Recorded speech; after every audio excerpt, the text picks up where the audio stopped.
बड़े बुजुर्गों की एक कहावत है कि यदि घर में सुख शांति है तो यहीं पर स्वर्ग है, और अगर घर में कलेश है, लड़ाई झगड़ा है, तो यहीं पर आदमी के लिए नर्क बन जाता है। ये कहानी आखिर तक सुनने के बाद आपको कुछ ऐसे नुस्खे पता चलेंगे जिससे आप अपना घरेलू जीवन सुख और शांति से बिता सकते हो। इससे पहले कि आप इस कहानी में खो जाएं, इस चैनल को सब्सक्राइब जरूर कर लें। ये कथा एक बौद्ध भिक्षुई की है जिसका नाम विशाखा होता है। विशाखा ने एक धनी परिवार में जन्म लिया था और उसके पास किसी चीज की कोई कमी नहीं थी। विशाखा के पिता का नाम धनंजय और माता का नाम सुमना था। उसके माता पिता शुरू से ही भगवान बुद्ध के प्रति बहुत श्रद्धा रखते थे। वो उन्हें बहुत मानते थे और बुद्ध की हर सभा में जाया करते थे। विशाखा भी बचपन से ही अपने माता पिता के साथ धर्म श्रवण को जाती रहती थी। कहा जाता है कि विशाखा जब 7 वर्ष की थी तभी वो श्रोतापति के फल को उपलब्ध हो गई थी। श्रोतापति का अर्थ होता है ध्यान की धारा में बह जाना, यानी स्वयं को उस अस्तित्व के हाथों में छोड़ देना और अपने में ही डूब जाना। मनुष्य तब आध्यात्म की यात्रा पर चल सकता है जब वो श्रोतापति को उपलब्ध हो जाए। ये मनुष्य के जीवन का बहुत महत्वपूर्ण पड़ाव होता है। मनुष्य के शरीर को 7 चक्रों में विभाजित किया जाए तो ये तीसरा महत्वपूर्ण मणिपुर चक्र होता है। पहले 2 चक्रों तक प्रकृति अपना काम करती है। मणिपुर, जिसे हिंदुओं ने सचमुच बहुत ही सुंदर नाम दिया है, वो सच में मणि है।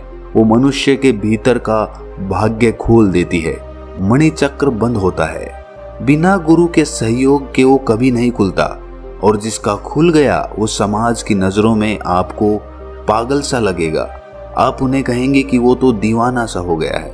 बहुत छोटी सी उम्र में ही श्रोतापति उपलब्ध हुई विशाखा जब बड़ी हुई तो उसका विवाह श्रावस्ती निवासी मिगार श्रेष्ठी के पुत्र पुत्रवर्धन से हो गया। जब विशाखा की मायके से विदाई हो रही थी तब विदाई के समय धनंजय सेठ ने अपनी बेटी विशाखा को 10 बातें संकेतों में समझाई थी। सबसे पहली, घर की आग बाहर मत ले जाना। दूसरी, बाहर की आग घर में मत लाना। तीसरी, जो देता है उसको देना। चौथी, जो नहीं देता उसको मत देना। 5वीं, जो देता है उसको भी और जो नहीं देता उसको भी देना। 6ठी, सुख से बैठना। 7वीं, सुख से खाना। 8वीं, सुख से लेटना। 9वीं, अग्नि की परिचर्चा करना। 10वीं, कुल देवों की पूजा करना। और उस समय से ही पिता की बातों को गांठ बांधकर विशाखा ने अपने ससुराल में प्रवेश किया। उसे अपने पिता की दी हर शिक्षा याद थी। उस घर में भगवान का दिया हुआ वो सब कुछ था जो कुछ भी उसे चाहिए था, लेकिन फिर भी विशाखा को उस घर में एक कमी सी खलती रहती थी, और वो कमी थी भगवान की कमी। अब श्रावस्ती में रहकर भी कोई भगवान के प्रति श्रद्धा न रखे, ये भी किसी चमत्कार से कम नहीं है। कपिलवस्तु में रहने वाली विशाखा ने श्रावस्ती में विवाह इसीलिए किया था ताकि उसे वहां भगवान के दर्शन करने को मिल जाए। यहाँ भगवान का अर्थ है भगवान बुद्ध। इस कहानी में आप बार बार ये सुन रहे होंगे कि भगवान बुद्ध श्रावस्ती में विहरते थे। अपने जीवन के 40 वर्षों में से 25 से भी अधिक वर्ष श्रावस्ती में गुजारे। विशाखा के ससुराल का माहौल ना तो बुद्ध का विरोधी था और ना ही उनके अनुयायी जैसा। उसके पति और ससुर दोनों ही पूजा पाठ करके धन कमाया करते थे, लेकिन किसी ने भी आज तक किसी संत भिक्षु को ना तो दान दिया था और ना ही उन्हें कभी भोजन करवाया था। उन लोगों ने आज तक वहां पर कोई कुआं नहीं बनवाया, ना कोई बावड़ी बनवाई और ना ही कोई धर्मशाला। यानी इतना सब कुछ होने के बावजूद भी उन्होंने अपनी कमाई से आज तक शुभ कार्य नहीं किया था। ऐसे ही एक दिन की बात है, विशाखा अपने ससुर को गर्म गर्म भोजन परोसकर खिला रही थी। मिगार हमेशा सोने चांदी के बर्तनों में ही भोजन किया करता था। तभी वहां एक बौद्ध भिक्षु भिक्षा मांगने आ जाता है। विशाखा के मन में बौद्ध भिक्षु संघ के प्रति बचपन से ही अपार श्रद्धा थी, लेकिन वो ऐसे घर की बहू बनकर आ गई थी जहां बुद्ध के प्रति, उनके धम्म के प्रति व संघ के प्रति कोई आस्था नहीं थी। वो उनसे ज्यादा प्रभावित नहीं थे। तब उस भिक्षु को भिक्षा मांगते देखकर विशाखा को लगता है कि शायद उसके ससुर ने उस भिक्षु को नहीं देखा, इसीलिए वो थोड़ा किनारे पर हो जाती है ताकि वो उस भिक्षु को देख सके। कुछ देर बाद वो भिक्षु दोबारा भिक्षा मांगता है, लेकिन इसके बाद भी मिगार भिक्षु को देखकर अनदेखा कर देता है और भोजन करता रहता है और कोई प्रतिक्रिया नहीं देता। ससुराल में बिना ससुर की अनुमति के भिक्षु को दान देना भी ससुराल की अवमानना होती थी। तब सही समय और मौके का इंतजार करती विशाखा इस समय को चूकना नहीं चाहती थी। उसने बौद्ध भिक्षु की तरफ देखकर उससे कहा कि भिक्षु जी, आप और कोई घर देखिए, मेरे ससुर तो बासी भोजन खा रहे हैं, आप आगे जाओ। ये बात उसने इतने जोर से कही थी कि उसके ससुर के कानों तक पहुंच जाए। ससुर ने विशाखा की ये बात सुनी तो वो क्रोध से भर उठता है और अपनी बहू विशाखा को खूब भला बुरा सुनाने लगता है। मिगार विशाखा से कहता है कि तुम हमारे घर की वधू हो और सबके सामने हमारी ही बदनामी करवा रही हो और घर आए भिक्षु को बिना भिक्षा दिए ही घर से वापस भेज देती हो, ये हमारी मर्यादा के खिलाफ है। मिगार विशाखा पर बहुत क्रोधित हो जाता है और क्रोध में आकर पंचायत और विशाखा के माता पिता को इकट्ठा कर लेता है। मिगार पंचायत में कहता है कि मेरी बहू ने मेरे कुल का अनादर किया है, उसने मेरे ही सामने मेरा ही अपमान किया है। उसने एक बौद्ध भिक्षु को ये कहकर घर से वापस भेज दिया कि मेरे ससुर तो बासी खाना खा रहे हैं, आप पंच लोग ही इसका फैसला करो और जो भी हर्जाना होगा मैं उसे मान लूंगा। मुझे मेरे बेटे को मेरी पुत्र वधू से तलाक करवाना है, इसके माता पिता भी यही हैं। इतना कहकर वो रोने लगता है। मिगार को रोता देख पंचायत ने विशाखा से पूछा कि बेटा, तुम सुशील हो, संस्कारी हो, उच्च कुल की हो, पढ़ी लिखी हो, क्या इसी मर्यादा से ये समाज चल सकता है जहां बहू अपने ससुर की सेवा करना तो दूर की बात, उनका मान सम्मान तक नहीं कर सकती। जब आप जैसी पढ़ी लिखी लड़की इस प्रकार का आचरण अपनाएगी तो हम बाकी सब से क्या उम्मीद करेंगे?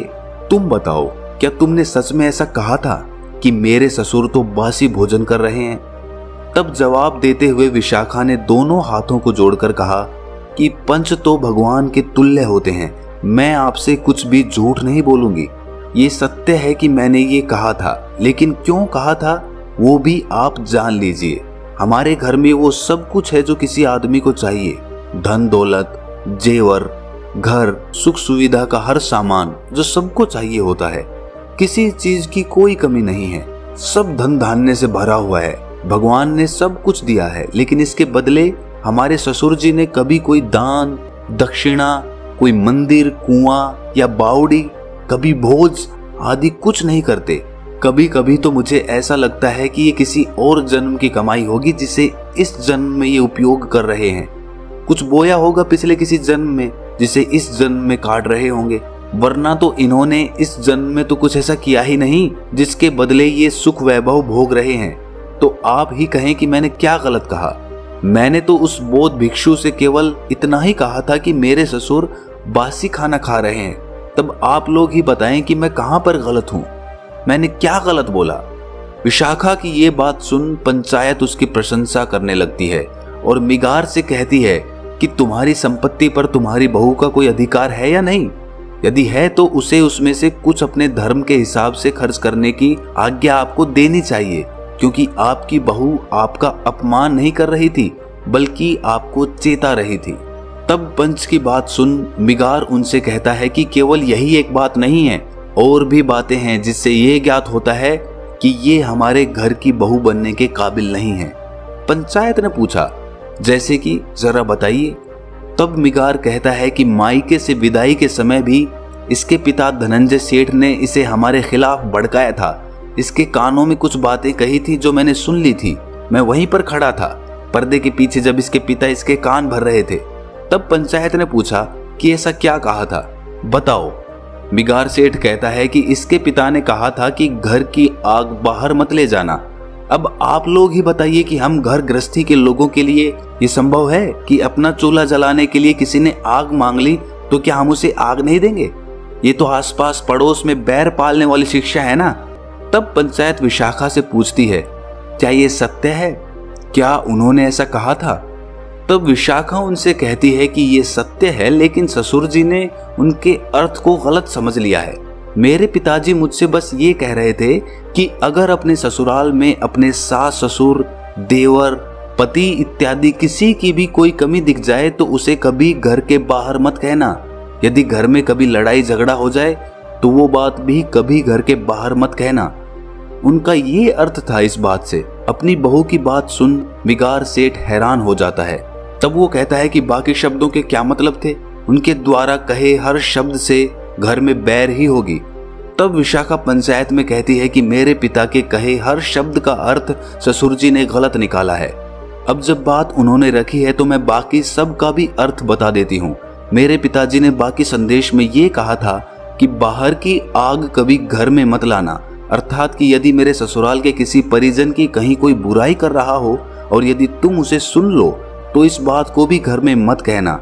ये एक बड़ी आग होती है जिससे घर में समस्या पैदा होती है। उनके तीसरे और चौथे शब्द का अर्थ जो देता है उसको देना और चौथा जो नहीं दे उसे मत देना। इसका यही मतलब था कि यदि किसी पड़ोसी या रिश्तेदार को कोई वस्तु या धन उधार देना पड़ जाए तो उसे ही देना जो वापस कर दे, ना कि उसको जो वापस ही ना करे। उनके पांचवें शब्द यानी जो देता है उसको भी और जो नहीं देता है उसको भी देना। इसका मतलब ये था कि हमारे जीवन में कुछ रिश्ते ऐसे होते हैं जैसे बेटी दामाद, भांजा भांजी, भिक्षु साधु, इन्हें कभी कोई भी चीज वापस लेने के मन से नहीं देना, बल्कि ये सोचकर देना कि तुम्हें यहाँ बस देना है। छठे शब्द सुख से बैठना का मतलब ये था कि घर में ऐसी जगह अदब से बैठना कि यदि कोई बड़ा आ जाए तो हड़बड़ा के उठना ना पड़े।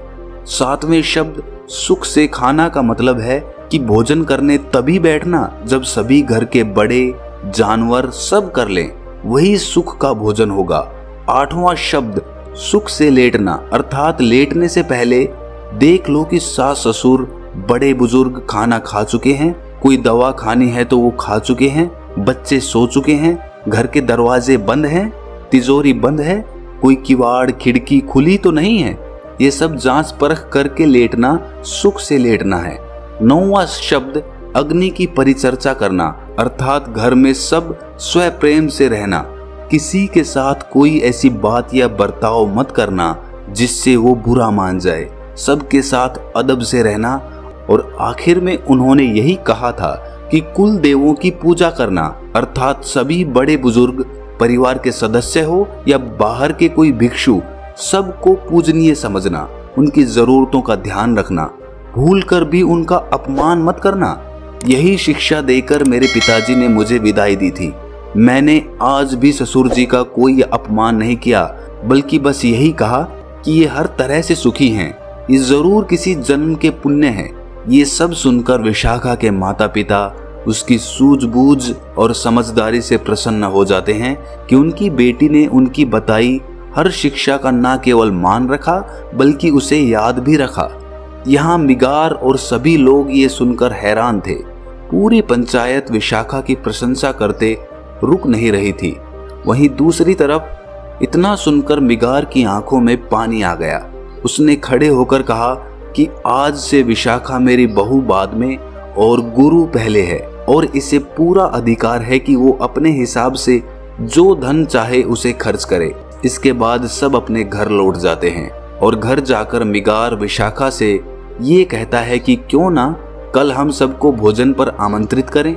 विशाखा कहती है कि ये तो नेक ख्याल है, और वो अगले दिन सभी संतों को भोजन के लिए आमंत्रित करती हैं। भोजन के उपरांत मिगार ने भगवान के उपदेश सुन उनकी दीक्षा ले ली और बाद में वो भगवान का प्रिय शिष्य कहलाया गया। विशाखा ने श्रावस्ती में एक विहार का निर्माण करवाया। ऐसा कहा जाता है कि उस समय उसमें 20 करोड़ स्वर्ण मुद्राएं लगी थी। वो 1000 भिक्षुओं के रहने का 5 मंजिला विहार था, जिसके अवशेष आज भी श्रावस्ती में देखे जा सकते हैं। कहा जाता है कि विशाखा भगवान बुद्ध की प्रमुख उपासिका में से एक थी, जो भगवान के जीते जी बुद्धत्व को उपलब्ध हो गई थी। श्रावस्ती नगर की विशाखा उन बौद्ध भिक्षुओं में से एक थी जिन्होंने बिना घर को त्यागे संसार में रहकर सभी सुख वैभव को जीकर ध्यान को उपलब्ध हो गई। तो ध्यान को उपलब्ध होने के लिए आपको घर गृहस्थी त्यागने की जरूरत नहीं है।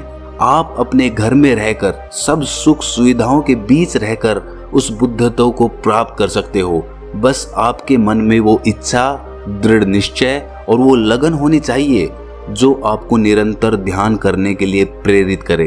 क्या इससे पहले आपने श्रावस्ती के बारे में सुना था? यदि हाँ तो कमेंट सेक्शन में हाँ जरूर लिखें और ऐसी ही कहानी सुनते रहने के लिए हमारे चैनल को सब्सक्राइब जरूर कर लें। तो मिलते हैं अगली कहानी में, तब तक के लिए अपना ख्याल रखें।